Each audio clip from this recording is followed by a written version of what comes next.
Ukraine có thể phải đối mặt với cuộc tấn công mùa hè của Nga. Khi mùa hè đang đến gần, Ukraine đang chuẩn bị cho một làn sóng xâm lược mới của Nga. Tiến sĩ Jack Walin của Viện Nghiên cứu Quốc phòng và An ninh, ROET.org, có trụ sở tại Anh cho biết vào ngày 21 tháng 5 rằng Nga sẽ đẩy mạnh các hoạt động tấn công để gây áp lực trong các cuộc đàm phán, nhưng áp lực này không thể duy trì vô thời hạn. Với việc Tổng thống Hoa Kỳ Donald Trump ám chỉ sẽ rút khỏi các cuộc đàm phán, quân đội Nga có khả năng sẽ đẩy mạnh các hoạt động của mình. Diễn biến chiến trường và mục tiêu của Nga. Tốc độ tấn công của Nga đã tăng tốc kể từ mùa thu năm 2024. Tuy nhiên, những tiến triển này đã bị đình trệ khi Ukraine thích nghi với các chiến thuật tấn công của Nga và thiết lập vành đai tiêu hao sâu 15 km, ngăn cản lực lượng Nga tiếp cận tiền tuyến với số lượng đủ để đột phá. Trong suốt thời gian này, Ukraine đã phải đối mặt với tình trạng thiếu hụt quân số, với việc tuyển quân vẫn ở mức dưới mức cần thiết để duy trì lực lượng của mình. Tháng 4 và đầu tháng 5 năm 2025 chứng kiến sự suy giảm cường độ các hoạt động của Nga,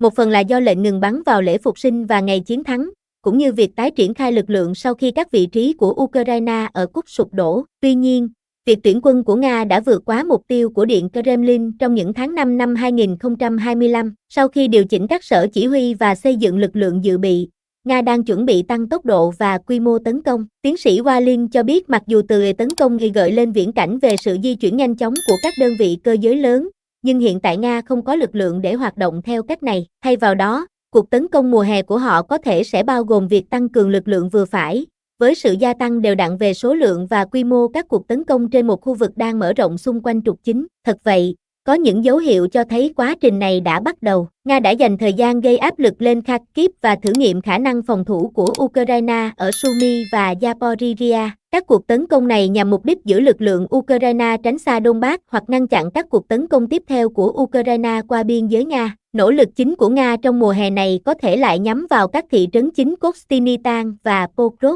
Các lực lượng Nga tiếp tục lên kế hoạch kiểm soát hoàn toàn Donetsk, cùng với nỗ lực tăng cường sự hiện diện trên bộ. Nga cũng đã đổi mới để tìm cách phá hoại hệ thống phòng thủ UAV nhiều lớp của Ukraine. Trong một thời gian, Ukraine đã mở rộng khả năng bắn hạ máy bay không người lái do thám của Nga bằng máy bay đánh chặn UAV.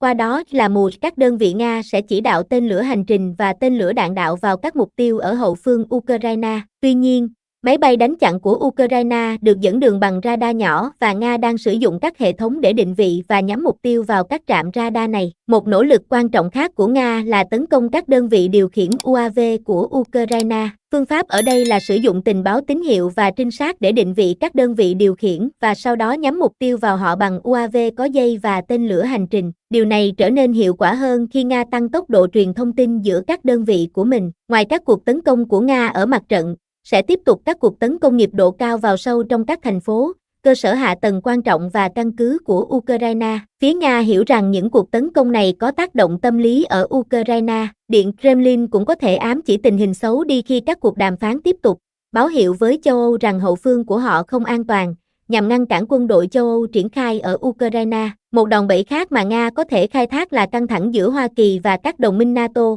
cùng với khả năng Washington sẽ rút quân đáng kể khỏi châu Âu sau đợt đánh giá tình hình lực lượng vào mùa hè này. Do đó, bức tranh toàn cảnh là 4 tháng đầy thách thức đối với quân đội Ukraine khi sự hỗ trợ vật chất của Hoa Kỳ cạn kiệt. Điều này sẽ đặt ưu tiên vào hiệu quả của các hoạt động UAV và pháo binh của Ukraine, cũng như tính liên tục của nguồn cung cấp từ các đối tác quốc tế của Ukraine. Tiến sĩ Walin dự đoán rằng việc Hoa Kỳ rút quân sẽ không đi kèm với các động thái cản trở các nỗ lực của châu Âu nhằm duy trì viện trợ cho Kiev, chẳng hạn như chặn mua thiết bị của Hoa Kỳ cho Ukraine. Miễn là Hoa Kỳ cho phép tái xuất khẩu, châu Âu sẽ có thể đáp ứng hầu hết các nhu cầu của Ukraine. Việc thiếu máy bay đánh chặn phòng không và tên lửa dẫn đường nhiều lần sẽ gây ra các vấn đề về chiến thuật, nhưng tác động có thể được giảm thiểu.